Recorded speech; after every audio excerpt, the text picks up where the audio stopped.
Good morning, this is Nathan Lindorf with The Rational Independent. Today is a great day. We're doing a Reddit rant, and we're doing something from Newsweek, which I believe used to be a pretty reputable news source. Now it's gone a little far afield. So today's article is on Marjorie Taylor Greene. And you know that you've hit a certain status of notoriety when you are known by an acronym. After all, you got AOC, you've got RBG, and now the right has MTG, Marjorie Taylor Greene. Now, for those of us who are a little nerdy, this is very confusing because MTG is Magic the Gathering, not a politician. So, talk about, I think the word for that is cultural appropriation. Not that anybody cares. So, Marjorie Taylor Greene recently had the audacity to substitute in for Kevin McCarthy as Speaker of the House. It's called Speaker Pro Tempore. Basically, it says, hey, he's busy, he's not there, so he's going to delegate his authority to someone for a few hours or for a session or for whatever. And then they get to be all super dangerous and crazy and like bang a gavel, and like call business and do orderly things in the speaker in the House of Representatives. And I don't know, it seems like a tempest in a teapot, but this article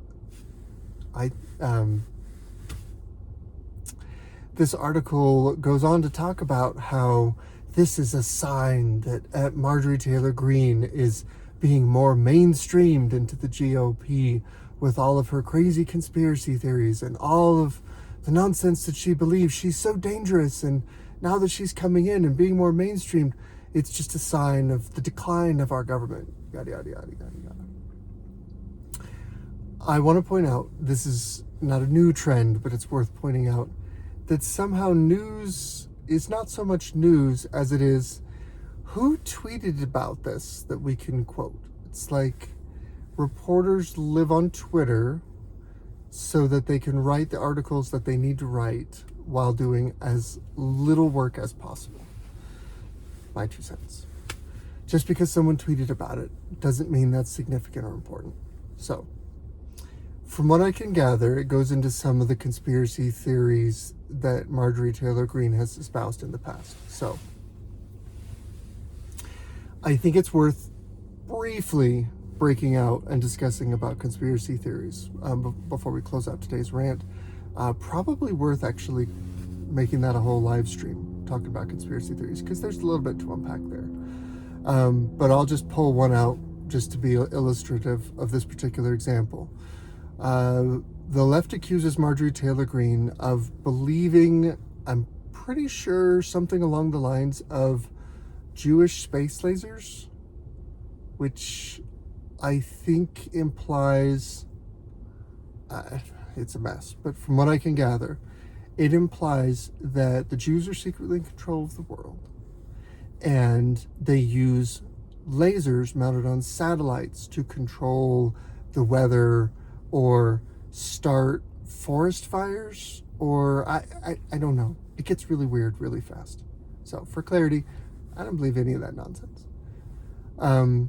And if she does believe in Jewish space lasers, that's a little awkward. I'll give you that. But my question is, should you try and invalidate the results of an electoral contest because you don't like what someone believes, because you think they believe in something kooky?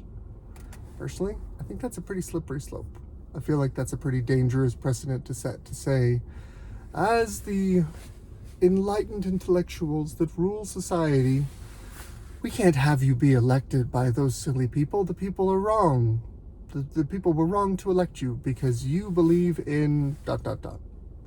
Now, the challenge is you can't on one hand say our democracy is being threatened.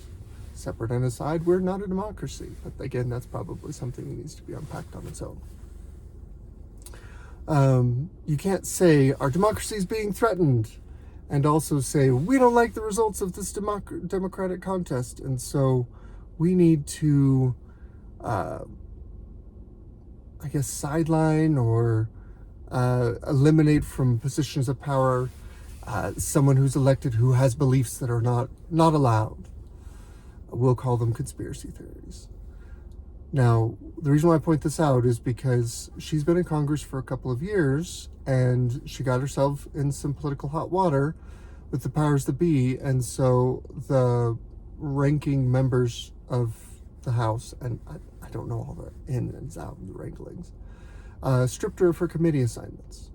So basically, as a member of the House of Representatives, if you don't serve on a committee, you don't have much in the way of influence. You're there, you can vote, but I guess the path to real power is to work on and eventually chair certain important committees. Again, legislation is incredibly boring to me, so I don't know all the ins and outs.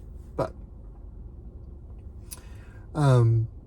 so stripping her of her committee assignments basically kind of dead ends her. Basically, it's like putting a dunce cap on her head and putting her in the corner saying, you're allowed to be in the room, but the grown-ups are going to go over here and talk and do business. So it's interesting that now that the Republicans have a slim majority, I guess she's worked out some kind of deal. I know she supported Kevin McCarthy, and as a result of that support, she got some committee assignments.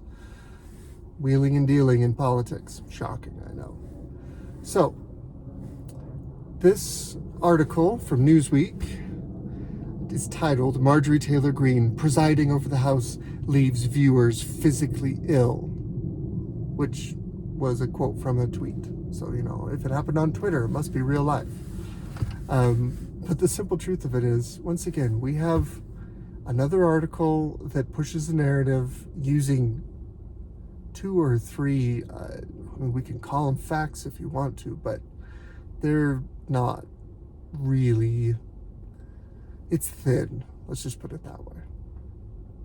And at the end of the day, here's what really happened if you were to report facts.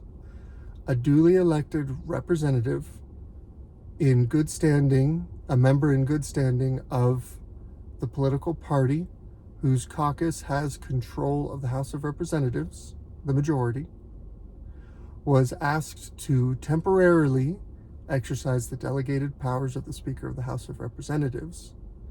She accepted and performed her duties as required. And then she went away to do her normal stuff. That's pretty much all that we're talking about here. Now, why does that turn into inflammatory rhetoric? Why does that turn into something to make you upset or afraid? Because it pushes the narrative. So, those are my thoughts for this morning. It's Tuesday morning, and I appreciate your time and your patience. Leave a like or a comment. I'd love to know what you think. Have a wonderful day.